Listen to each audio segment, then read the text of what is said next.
For 30 years, the most powerful military on earth kept repeating the same warning. Do not go to war with Iran.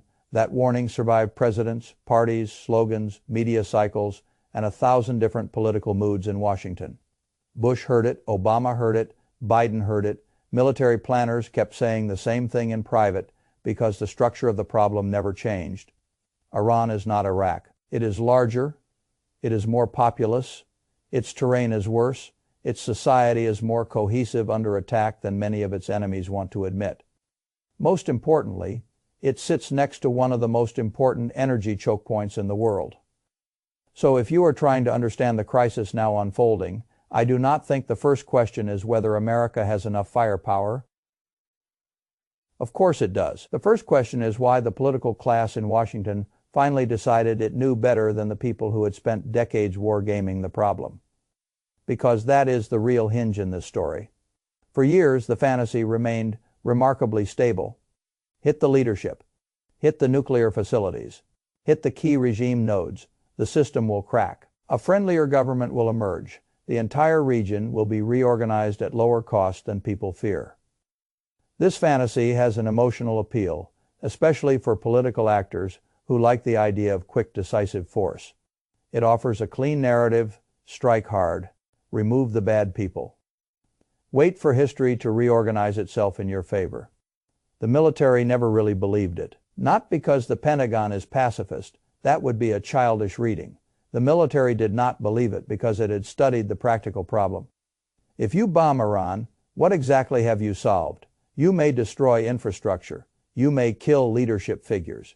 You may damage facilities. But when the smoke clears, you are still facing a country of roughly 90 million people, spread across deeply difficult terrain, possessing a serious missile arsenal, and sitting in direct proximity to the Gulf energy system that the global economy still depends on. This is where I think people need to slow down and think structurally. War is not only about destruction. War is about what remains after destruction. And what remains after an air campaign against Iran is not an empty map. It is a large state, a mobilized society, a strategic coastline, an asymmetric arsenal, and an opponent that has had years to study where American strength becomes American vulnerability. That is the point most casual commentators keep missing. The Pentagon did not fear Iran because Iran was stronger than America in some abstract sense. It feared Iran because Iran was capable of turning American power into a bad exchange. That is a very different thing. America is built to dominate conventional military hierarchies, carrier groups, air superiority, long-range strike, precision, escalation dominance. Iran is built to poison the conditions under which those strengths are supposed to operate smoothly. This is why the economic dimension matters so much, according to multiple reports and the logic visible in Iran's behavior. Tehran did not respond the way many in Washington expected. The normal assumption was that Iran would try to hit the obvious military symbols directly: carriers, air bases, highly visible American targets. The kinds of things the U.S. military is psychologically and technically organized to defend. Instead, Iran appears to have pursued something much more dangerous: economic warfare disguised as asymmetric retaliation. This is where the war becomes much bigger than missiles and slogans. The real battlefield is not only the military map, it is the infrastructure map: oil terminals, refineries, loading platforms, pipeline nodes, desalination plants, shipping corridors, insurance risk models, commercial routing logic. Why does this matter? Because in a complex global economy, you do not have to win a conventional battle to create political crisis inside your enemy's system. You only have to make the price of continuing the war feel intolerable. That is exactly what the Strait of Hormuz represents. Roughly 1/5 of the world's oil passes through that corridor. Not a symbolic amount, not a negotiable amount, a system amount. And Iran sits on the northern shore of that corridor with the ability to mine, threaten, harass, and destabilize traffic using tools that are much cheaper than the tools required to keep the passage confidently open. This is the kind of thing people treat as a side detail when it is actually the center of the whole story.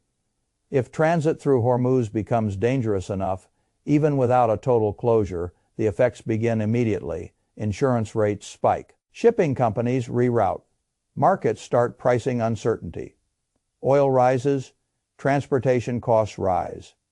Industrial planning changes. Political panic spreads from the Gulf to Europe, East Asia, and then everywhere else.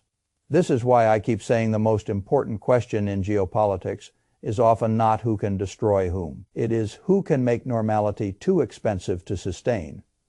Iran does not need to sink every ship. It does not need to annihilate the U.S. Navy. It only needs to degrade confidence enough that the economic pain begins arriving faster than the military solution can stabilize it.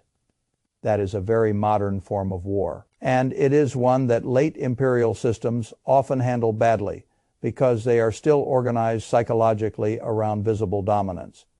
This leads directly into the next illusion that needs to be broken. The belief that air power alone can force regime change. This idea is one of the great recurring fantasies of modern strategic thought. It keeps returning because it is emotionally convenient. Bombing looks powerful. It looks clean from a distance. It lets political leaders appear decisive without immediately committing the most politically costly instrument of all, which is ground war. But history is extremely clear on this point. Air campaigns by themselves do not reliably produce regime collapse. They did not do it in World War II in the neat way many people imagine. They did not do it in Korea. They did not do it in Vietnam. In case after case, populations under bombardment often rally around the state rather than turning against it, especially when the attack can be framed as external aggression. This is why talk of bombing Iran into submission should make serious people nervous. Not because bombing cannot inflict damage, of course it can, but because once bombing fails to produce political collapse, the strategic logic becomes extremely dangerous. First you bomb because you think it will be quick, then it is not quick. Then the argument becomes that you simply have not hit hard enough. Then the target set expands. Then the adversary retaliates through the infrastructure you left vulnerable. Then the pressure to escalate grows, and that is how states walk up the ladder while still telling themselves they are in control. This is where the water question becomes genuinely terrifying. People understand oil. They do not always understand desalination. Several Gulf states are structurally dependent on desalinated water for basic urban survival. If energy infrastructure is attacked, that is already severe. If water infrastructure is attacked, the crisis stops being purely economic and becomes humanitarian very quickly. That is one reason the escalation logic here is so ugly. If Iranian infrastructure is hit, Iran can respond not only by threatening shipping, but by threatening civilian viability in neighboring states. In countries that depend on desalination, you are not talking about some long-run inconvenience. You are talking about social systems under immediate stress. That is how a regional war becomes a civilizational shock much faster than outsiders expect. Now widen the map. Who suffers first if Gulf energy disruption becomes sustained?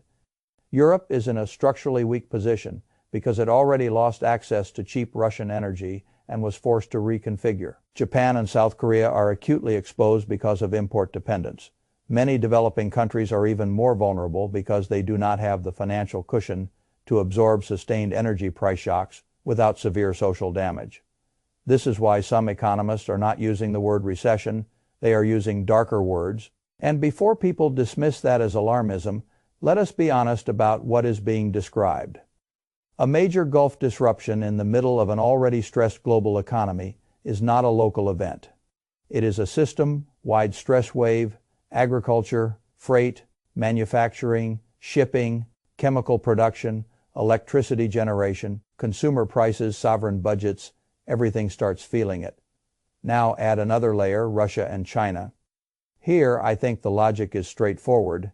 Neither Moscow nor Beijing needs to love Iran romantically to see the strategic opportunity. A United States stuck in a prolonged Middle Eastern conflict is a United States with less bandwidth for Eastern Europe and the Indo-Pacific. That is simply true. So what do Russia and China do? They help in ways that maximize American strain without forcing themselves into direct confrontation. Russia can provide intelligence support. satellite information, signals, battlefield awareness. China can help with technology transfers, sensors, radar, air defense components, and the broader industrial ecosystem that makes American air superiority less frictionless than it was in previous wars. And here is the uncomfortable point. Their incentive to help may increase as the war drags on, because the longer the United States burns attention and munitions in the Gulf, the more multipolar the rest of the world becomes by default. This is what imperial overstretch looks like in the 21st century, not simply one defeat, but the consumption of strategic bandwidth by a conflict that multiplies vulnerability elsewhere. Every ship in the Gulf is not somewhere else. Every interceptor redirected to the Middle East is not in East Asia. Every political hour spent managing escalation with Iran is an hour not spent coherently deterring China or containing Russian opportunism. And then there is the missile defense equation. This is one of those technical details that turns out to be central. Missile defense looks magical in public imagination. Interceptor launches, radar tracks, incoming threats erased in midair. It creates the impression of an impenetrable shield. But shields are not magic. They are stockpiles plus manufacturing. Interceptors are expensive. Many offensive drones and missiles are cheap. Interceptors are finite. Production is slow. If the attacker can keep launching enough projectiles across enough targets for long enough, then the defense begins losing, not because it never works, but because its economics are terrible. This is the defender's dilemma. When you must defend everything, the attacker only needs some things to get through. That is what makes Gulf infrastructure so vulnerable. It is dense, exposed, and economically essential. Even a small percentage of successful strikes can create enormous disruption. And when allies begin competing for the same interceptor inventory, the problem becomes political as well as technical. Who gets protected first? Israel, American bases, Saudi oil infrastructure, shipping lanes. There is no clean answer because the stockpile itself is the problem. This is why some former military officials have called the position unsustainable. Not because the United States lacks capability, because the structure of the conflict systematically disadvantages the defender. That leads to one of the most consequential shifts in the whole story. The Gulf states are now asking whether American bases on their soil are assets or liabilities. Think about how profound that is. For decades, the security architecture of the Gulf rested on a simple assumption. American presence deters Iran. American systems stabilize the region. American bases make local states safer. But if those bases now attract retaliation without having prevented the war in the first place, the equation changes. A base that was once read as protection begins to look like a target magnet, and once local rulers start thinking that way, the old architecture is already cracking. This is why we see hedging. Saudi ties with Pakistan, regional exploration of alternative security arrangements, nuclear anxieties, more autonomous strategic thinking. These are not the moves of actors fully confident that Washington still has the situation under control. Now we come to the hardest question: how does this end? This is where I think the situation is particularly dangerous, because I do not see a clean off-ramp that satisfies all parties. Washington's public language still revolves around victory, coercion, regime pressure, and terms that imply unilateral dictate. But Iran has agency too. It does not disappear simply because American politics wishes it to.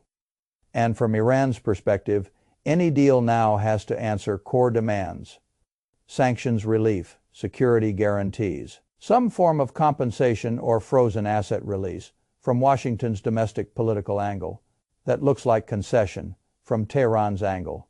Anything less looks like surrender. This is the trap.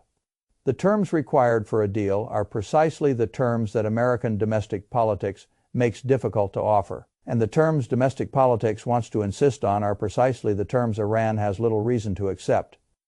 This is why analysts invoke Vietnam, not because the conflicts are identical, but because the political logic is similar. Leaders begin realizing privately that the war is not delivering the clean victory they imagined. Yet continuing feels politically easier than admitting strategic failure. That can cost years. It can cost credibility. It can cost lives that later look obviously unnecessary. There is one final piece that deserves more attention than it gets.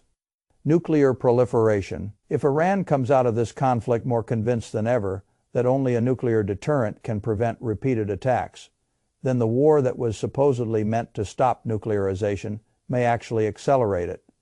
And if Iran moves in that direction, Saudi Arabia cannot ignore it. Turkey cannot ignore it. Egypt cannot ignore it. The entire regional logic begins to shift. So the paradox is brutal.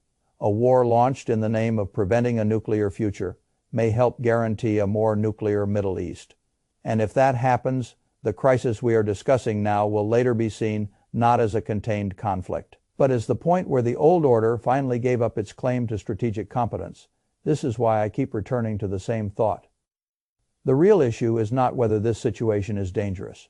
Everyone serious agrees that it is. The real issue is whether the people making decisions understand the structure of the danger. Do they understand that bombing is not a political solution? Do they understand that Iran's strategy is economic, not merely military? Do they understand that the Gulf is not a local theater, but a central artery of the world economy? Do they understand that missile defense math can work against them? Do they understand that allies are already hedging? Do they understand that Russia and China gain as America gets pinned down? Do they understand that every week of continued escalation increases the chance that the final legacy of this war will not be victory, but a reordered world in which American guarantees, Gulf security, and nuclear restraint all look weaker than before? That is the real question. And based on everything we have seen so far, I do not think the answer is especially comforting.